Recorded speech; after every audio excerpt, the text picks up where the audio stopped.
going on, everybody, and what's going on, Jared Tones? So if you don't know who I am, I'm going to tell you who I am right now. I am Jaren. I am a voice teacher, speech trainer, and the founder and owner of this amazing studio, the Jaren M. LeGray Studio.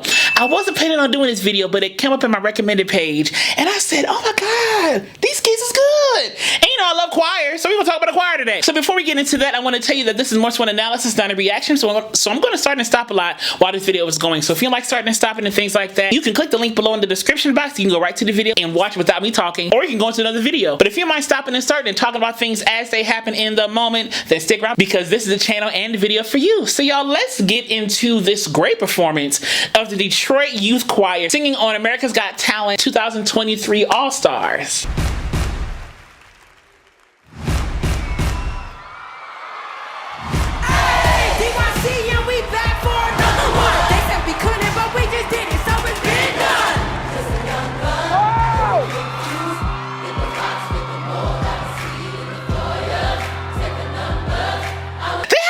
Clean sound, like a really clean sound, but it still sounds like kids, sounds like youth, sounds like teenagers, sounds like young people, you know what I'm saying? But it still has a very clean sound and a very warm sound at that.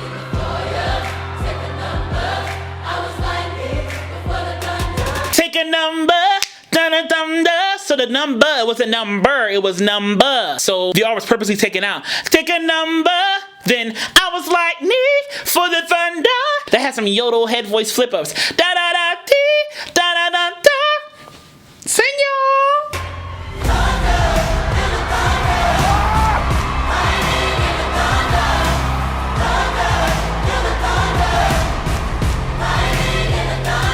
So they did thunder, feel the thunder, and then it's like a three-part harmony on lightning, lightning, lightning, lightning, and the thunder. Yeah, that was nice. Nice little peel off harmony right there. Yeah.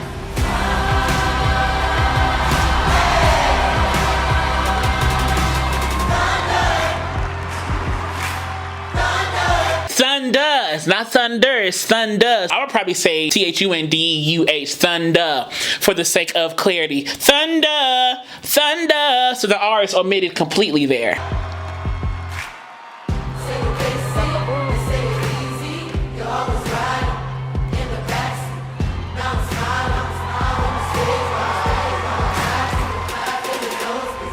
Like a cannon or around na na na na na na na na na na na. So they kind of split up into like a 2 or 3 part cannon and kind of did like a back and forth thing right there. And that's like a classical technique, you know, cannons and rounds. That's a classical technique. Yep.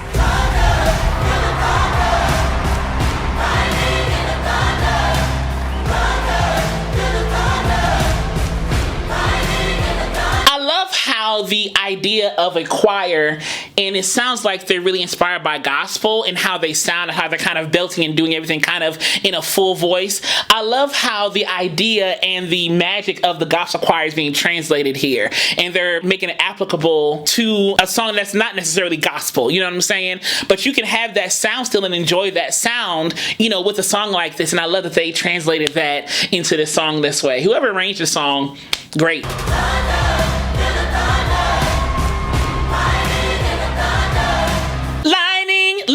It wasn't lightning, it wasn't super pronounced. Lightning and the thunder. So it wasn't lightning, no. Lightning, lightning. Almost the T was kind of omitted. Lightning and the thunder. And you almost need that kind of ease on the articulation when you're singing that high. Lightning and the thunder. You know, you don't want lightning and the thunder. No, you want it kind of easy because number one, it makes it sound more gospel-y in a way. But number two, it's probably easier to sing that way because the higher you go, the harder it is to kind of get some of those consonants out and some of those vowel shapes out because of acoustics and how the science of sound works. It's had nothing to do with us as humans and how we sing. It's how sound works and how sound travels. You need certain shapes for certain pitches or frequencies to travel through efficiently. So that's why the higher you go, the harder sometimes it is to sing some consonants and some vowel shapes because the space that the sound is traveling through is more closed if you have a certain consonant, a certain vowel sound, and that's harder for higher notes or higher pitches or frequencies to travel through. So you want lightning, open and bright, more space. Lightning and the thunder instead of lightning and the thunder. Lightning and the thunder. You know what I'm saying?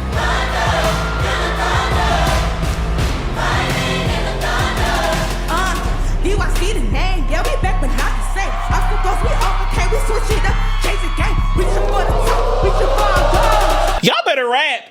how they're doing their vocal inflections.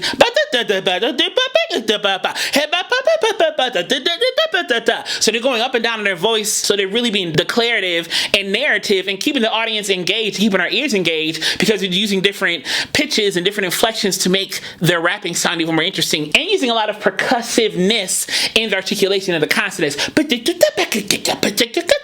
Because rapping is really honestly a very high level vocal skill as well, because you have to be very clear in your articulation, you have to be interesting, you have to have a certain tone that you want, certain timbre. Like, rappers have to play with their voices just as much as singers do. I've actually worked with rappers in my private studio. I've worked with people who rap as their vocation and their job. Rapping also is a vocal activity that requires, you know, breathing and all this other things that is needed to have a long career and to be able to do things, to have these vocal lines last, we want them to last, and breathe, we want to breathe. It is definitely a thing to get voice lessons as a rapper, for real.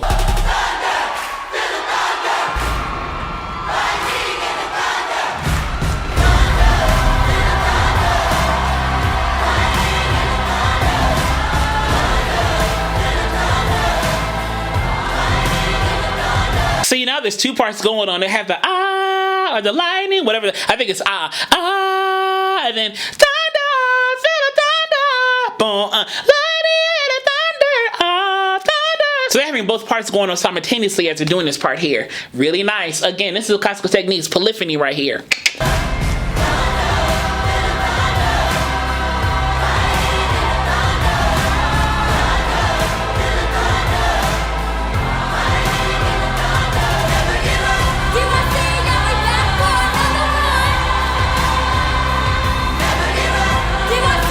Never give up, never give up. It was never give up, not never give up. Never give up. Yeah, so they kind of made some vowels more neutral, relax on the intensity of the consonants. Never give up. Ding, da, ding, ding, ding. Never give up. Yeah, we do that technique all the time in gospel music.